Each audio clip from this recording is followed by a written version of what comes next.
The credit crunch has hit many industries hard, but in particular the British pub industry. Pubs are currently closing at a rate of 5 a day. I went to the Malt Tavern to talk to Joe Cussens, the landlord, and ask him if he thinks PR can act as a temptation and approachment to ease the struggling market. Joe, in light of the current financial situation, what are your strategies as a pub landlord for weathering this storm? Well, I think it's quite obvious that anybody in retail, whether it's pubs or shops at the moment, has to be really promotional savvy. That means it has to work much harder to get people through the door, get them to spend their money with you. So one of the things that we're doing is we started to put together a programme of events and special evenings. Up until now we just relied on people coming down for our core offering, good food, good drink, nice atmosphere, which is still what we're going to be true to, but we're going to do a lot more kind of special events, special evenings, and then promote them a lot harder. So whereas before we just relied on people coming down because of word of mouth and because of our reputation, now we're going out there, we're putting evenings on, like say a steak and malbec night we're doing wine tasting evenings, we're doing parties, and then we're going out and telling people about them and then dragging them down here on what will otherwise be a quiet night. January and February is always quiet for pubs, so we're working extra hard to try and kind of mitigate the kind of problems you might have otherwise.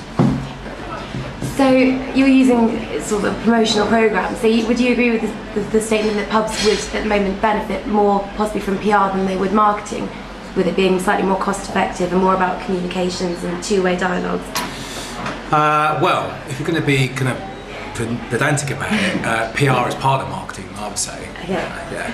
I mean, our view of marketing is all about knowing what your customers want, creating the proposition they want, and then communicating it in a relevant and a powerful way. What we need to do is use a whole sort of range of tools. We'll use promotions, that's like sort of things like door drops and stuff like that, flyers. We'll do some ads to get some awareness, and then we'll certainly do a lot of PR. We'll do that by sending press releases to local media so we can get some coverage there. We'll use kind of, I don't know whether you call them PR promotional tools, things like Facebook, where we'll send out messages. We'll do email marketing, which is cheap and immediate, and really it's kind of using all these things together. I think that's the trick. We've got a campaign coming up next weekend. We're doing a new lunch menu, we're doing a new early diner offer. We've got ads going out, we've got flyers going out, we've got some press going out, and we've got emails. So the idea is that not one of those things in itself is going to do the trick, but together they all work together and kind of amplify the overall message. Okay, so you mentioned your early diner menu.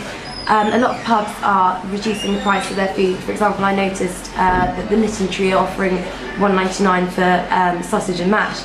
Now your sort of ethos, as I understand it, on food is sort of good food, locally sourced, organic, which obviously makes it slightly more expensive than it would be. How are you going to strike a balance between lowering your price but also staying true to your ethos and your brand, as it were?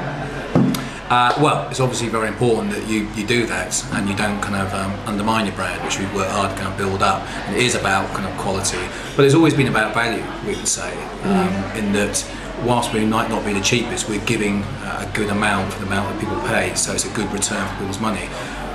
We're just being a little bit more conscious of what kind of food we can give people at a decent price.